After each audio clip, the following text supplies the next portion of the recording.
Hey everyone, welcome back to another war video. This one is a double feature. The first one is war number 4 of season 45 for Loki taking on Legion. Today have America Chavez once again, Bishop making his season debut, and White Magneto for the pre-fights. So let's jump right in. I am on path 1 here to start. This is the fight I brought Bishop for. It will be Bishop against Korg. This has personal space regen and other stuff, I think. I don't know. It's Bishop just nuking Korg, though. So the reason why Bishop is good at this fight is because every time a skill champ shrugs a debuff, they take direct damage against Bishop. So Bishop, really strong for this. I decided to throw the special one with 37 prowess, so it does a lot of damage in its own right, but it's also going to put the incinerates on, so if he shrugs those, it's going to do damage. So at this point, I'm just parry for lights. I'm also blocking the special one so that I get a little bit more prowess, but you can see the damage from the shrugging of the incinerates is doing a ton. And yeah, Bishop just absolutely nuked that fight. Great fight for Bishop. Next fight is going to be, once again, this Spider-Man Supreme. I will be using America Chavez again, same fight as last war. So I placed the White Magneto pre-fight, and the entire point of this fight is do not use a medium and stay aggressive enough so that I don't lose the placebos. I do that, we're gonna be fine. So I'm just trying to parry, doing 2 lights into a heavy. It doesn't really matter as long as I, again, don't throw a medium. So specials are fine. So you see there now I have 2 negative zones and 1 of the Utopian. There I got the Dark Dimensions. Now I got all 3 up. Now I'm just going to try to get to a special 2 if I can. Also just blocking the hits of the special one, not trying to do anything too crazy.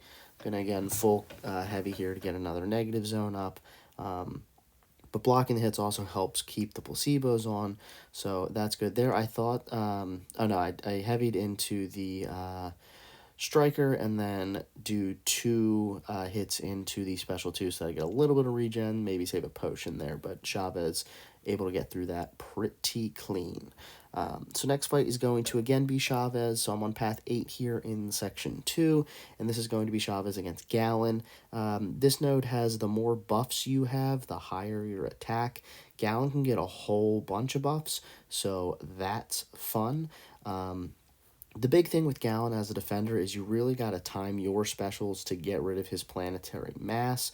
So you can see here he throws the special 1, so now he's got 40 planetary mass. You don't want him to go to Harvest, because if he goes to Harvest, you're just going to take a whole bunch of damage, and it very well might be enough to KO you. So I definitely don't want to do that.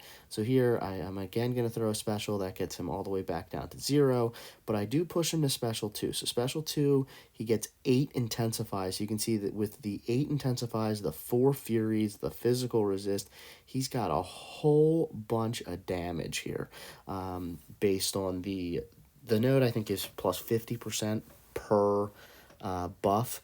The good news with Chavez is my damage goes through the roof with every buff he has as well. So, we're both doing a whole bunch of damage. But yeah, you can see here, 1 blocked hit does a bunch there. But at this point, I'm just waiting for those first 8 to fall off because it's going to give me a whole bunch of power. But the heavy was actually enough to KO, but I would have been able to throw the special 3. So Chavez gets through that fight clean. Next fight is going to be this Ascended Hulkling. This has Rich Gets Richer and also the same power efficiency node. So I'll again be using Chavez. Chavez is a really good Hulkling counter. You just really need to time your specials so you're throwing him when he's not indestructible. To start this fight, though, I do multiple heavies to get the negative zone on. That turns off Rich Gets Richer and actually slightly reverses it. Now I'm reversing it a little bit more with a 3rd negative zone. But here, he pauses indestructible there, so the second hit, it was the only one that actually did damage. Here, I probably should have... I went for the heavy again for the indestructible... not the indestructible, for the negative zone, so that I made sure that I had that on going into this. I thought I would have enough time before a buff fell off to push me to special 3, but, I throw the special 3, he's not indestructible, so it's okay. But you can see there, his power gain is, like, totally reversed at this point. which is good. I don't want to deal with that. He's now unblockable. Just got to make sure that that's okay. So here I throw the special 2. The last hit does get eaten by the indestructible. You can see it does a bunch of damage, so that's okay.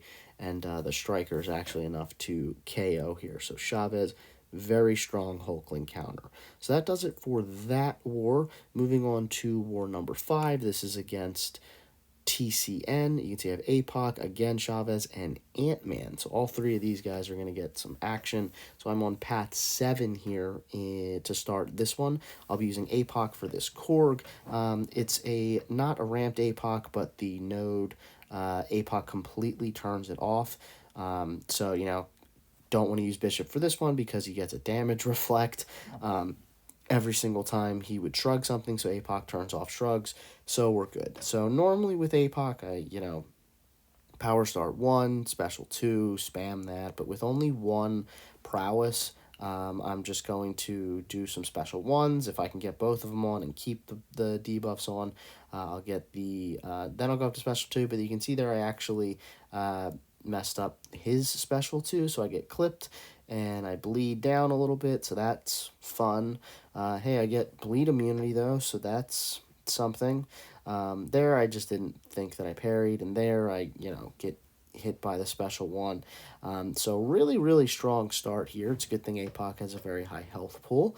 But yeah, not the best start to the fight, but Apoc, you can see, and I'm able to kind of get back in control, and it's okay. I parry heavy there to refresh my debuffs. Now I'm just moving on to the special 2, assuming I can keep these debuffs on. Here, I, again, make sure to outrange the special 2 this time, but Apoc, once you get a rhythm in this fight, Apoc, very, very strong Korg counter. Now I know, I'll be able to get to the special 2 here.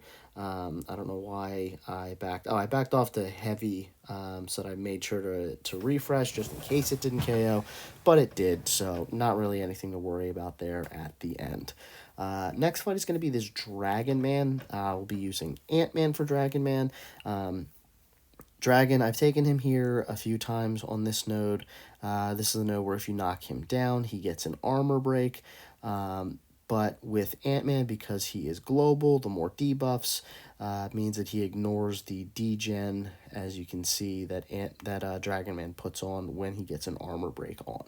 So Ant-Man is a really underrated global attacker because he constantly is trying to have buffs be placed on with the placebos, meaning he's able to keep his pim particles very high, meaning you can put on a lot more power stings than you normally can. So with Ant-Man, normally I like to get just under a special 2, throw the special 1, then build up to the special 2. But like Dragon Man is poison immune, so I should not have. I shouldn't throw a special 2 here because it's just gonna get rid of all the fatigues. But like I decided to do it anyway because I don't know why. I like also blocking Dragon Man special 1 because it puts the ineptitude on, and then I get some free willpower healing. But here, I like I said, I throw the special 2. There was no real reason for me to throw the special 2. I don't have a good reason for why I did that, but I did it anyway. So at this point, I'm just trying to make sure I keep the withers on just in case his power charge does make sure to get through, so that way he's not gaining any power. So, I'm also trying to parry heavy so that I can make sure to have those power stings on, so that he's doing damage when he does end up throwing those specials. So, yeah, I mean, not really much to say about this fight. It's a pretty straightforward Ant-Man fight. Not the quickest, but, Ant-Man, very, very strong for it. So I just throw another special 2 just to try to get some damage on. But, yeah, I mean, at this point, it's just a matter of not messing up, not letting him get to, like, a special 3 or something. But, yeah, I'm just going to try to close out this fight relatively clean here. Probably should have thrown the special there, would have been enough, but I parry heavy, and that is enough. So Ant-Man able to get through that dragon.